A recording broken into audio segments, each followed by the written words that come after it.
Hey everybody, welcome to the channel. Glad to have you here. Today we have a Beastmen versus Greenskins matchup. And this is in quick battle.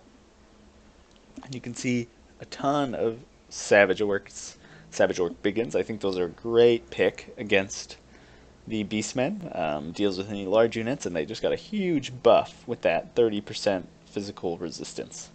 So these guys are definitely going to be tough to take down. So he's got 4 of those guys here in the front, 2 Black Orcs, an Unbreakable Night Goblin unit in the front, just to kind of meat shield and put some poison down. He's also got 2 Nasty Skulkers in the back, who in the last patch have lost their poison, so they are a little bit worse now. And he does have a Goblin Big Boss, a Night Goblin Shaman, and Wurzag. So you see these 2 units over here next to Wurzag? They're going to have that 30% physical resistance buff, and then he also gives you a 12% physical resistance buff to everybody in his area. So these 2 orcs are going to have a 42% damage resistance. So they're going to be definitely really tough to take out. Over here, he does have the Morgrub's Mangy Marauders, which is a brave pick against the Beastmen with their Centigors. And over here, he's got some Goblin Wolf Riders. My army is a little bit different. I have a main line of Gore Herd with Best Gore Herd here intermixed.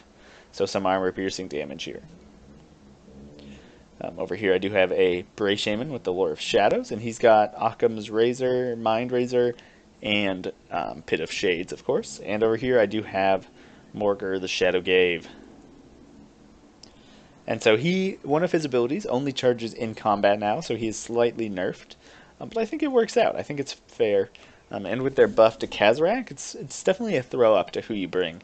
But I kind of just wanted that Chaos Spawn and the terror that comes with them.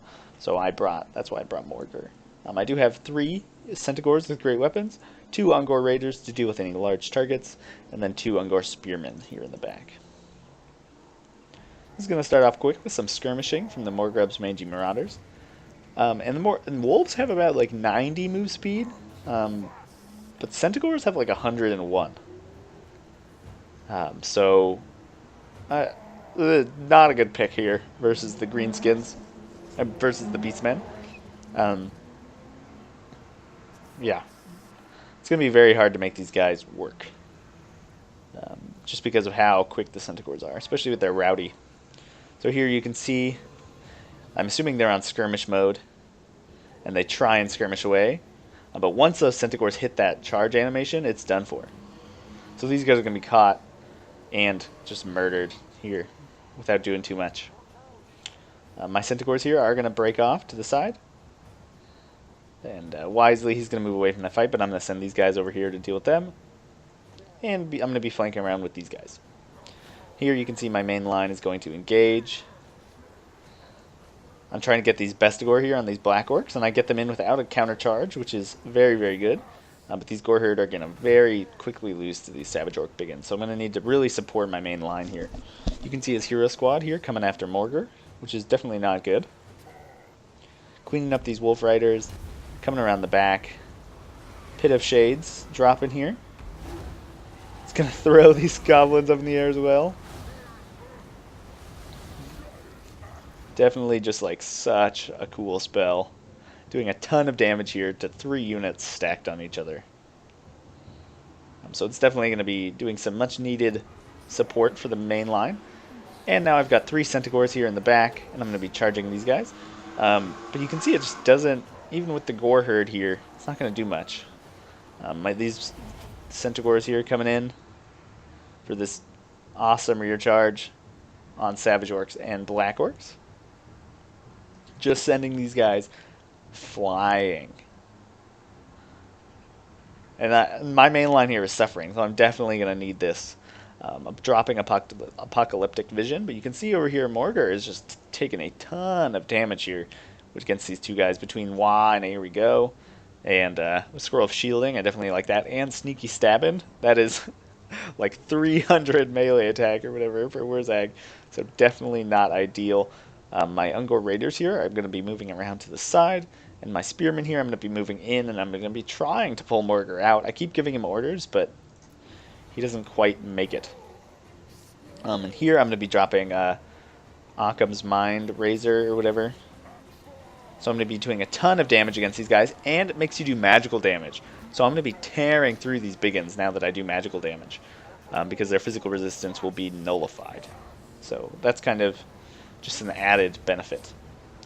You can see Morgar over here, FG to the gets stuck in there, can't move, but luckily I have my Ungor Spears here. You can see he's actually routing, so he's doing a great job here of trying to deal with that guy. You can see my Centigors now on cleanup duty, making sure none of these guys come back.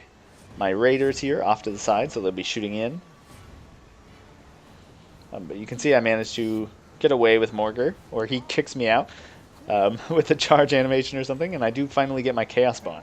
So I think I have one Chaos Spawn here, and I'm summoning another over here with my second item. And now that I've kind of won the flanks and I've cleaned up all his routing units, I feel like I can get in here and start rear charging. And as long as I can keep Morgar alive, I'm feeling pretty confident here. I do have a ton of Bestigor left, and some Spearmen and Centigors, so all great tools here. I'm going to be doing some rear charges to try and break these units. Here we go, coming down. Definitely love that. Can you imagine like a foot of Gork on this right here? On all of my troops? Would not be good. You can see Morgar just trying to run for his life.